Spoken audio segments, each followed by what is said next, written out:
This is the reality. मैंने बहुत अच्छे से एक चीज देखी हुई है, तुम लोगों को जान के आश्चर्य होगा, अब भगवान ना करे ये किसी को देखना पड़े, मगर मैंने कई बच्चों में देखा हुआ है, दो बहुत अच्छे दोस्त होते हैं, किसी एक का सिलेक्शन हो जाता है, किसी एक का सिलेक्शन नहीं होता है। आपको पता है जिस बंदे का सिलेक्शन नहीं होता है ना, वो उस दोस्त का फोन नंबर तक अपने मोबाइल से डिलीट कर देता है, भले चाहे वो उसके पड़ोस में ही रहता हो। और होली दिवाली जब वो उससे वहां पे अपने घर आता है ना, अपने होम टाउन, तो वो उससे मिलने से बचता है, उससे मिलने से बचता है। This is the reality. जब एजुकेशन पूरी होने के बाद और मैं किसी एक बहुत बड़े इंस्टीट्यूट में क्या कहते हैं सेट हो गया, तो मेरे कुछ एक आध, ना सब नहीं, कुछ एक आध ऐसे भी बंदे थे, ऐसे भी दोस्त थे जिनके साथ मैं बहुत अच्छे से उठता बैठता था, जिनको मैं आज भी मिस करता हूं। उन्होंने खुद आगे होकर के दूरी बना ली। क्यों? क्योंकि वो उस गम में जी रहे थे कि हम तो बन ही नहीं पाए, हम तो वो बन ही नहीं पाए जो हम बनना चाहते थे। This is the bitter truth. हो सकता है कि तुम्हें सुनने में बुरा लग रहा हो, यार मैंने इसको अनुभव किया है। वो दोस्त जो मेरे साथ उठते बैठते थे, उनमें से एक आदमी ने सिर्फ दूरी इसलिए बना ली क्योंकि भाई अब उनको मेरा कार से उतरना पसंद नहीं आता।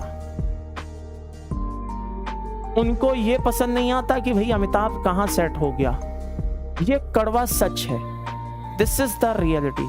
कई बार मैंने आगे होकर के कांटेक्ट करने की कोशिश की, बट मुझे वहां से न्यूट्रल मिला सब कुछ।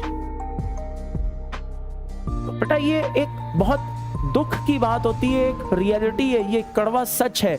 मैं नहीं चाहता, भगवान ना करे किसी को उन चीजों को फेस करना पड़े, लेकिन वो एक्चुअल में क्या होता है ना बेटा, हमारे कर्म डिसाइड करते हैं कि कौन क्या करेगा।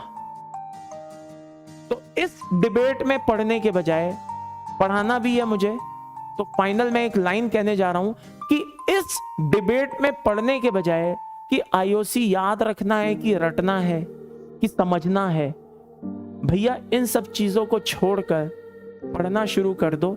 उसी में भलाई है, उसी में भलाई है। यह मैं फिर कह रहा हूं, ठीक है।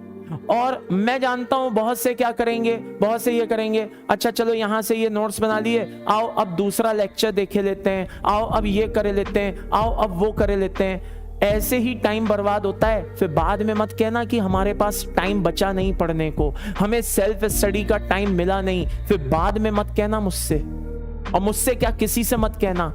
आदत होती है, अच्छा चलो कोऑर्डिनेशन समझ में नहीं आया, अच्छा चलो आओ मंजिल देखे लेते हैं, अरे चलो आओ ये देखे लेते हैं। क्यों भैया इनमें टाइम नहीं लगता? मैं कहता हूं मेरे भाई उतनी देर में तू क्वेश्चन देख ले, तेरे को सब समझ में आ जाएगा। समझे? हाँ, यहां पे भी मैं ए को ए ही बोलूंगा, 2+2 को 4 ही बोलूंगा, और दूसरे कहीं जाकर के अगर दूसरा लेक्चर देख लोगे तो वहां पे भी 2+2 को 4 ही बोला जाएगा, 6 नहीं बोल दिया जाएगा, वहां पे ए को बी नहीं बोल दिया जाएगा। अल्टीमेटली करना आपको है, और जिस दिन ये आपको समझ में आ जाएगा ना, ये आप फालतू की डिबेट छोड़ करके अपने काम पे ध्यान देना शुरू कर दोगे। फिर आपको लगेगा कि मैंने अपने सारे टाइम का क्या किया है, प्रॉपर क्या किया है बेटा, प्रॉपर यूटिलाइज किया है।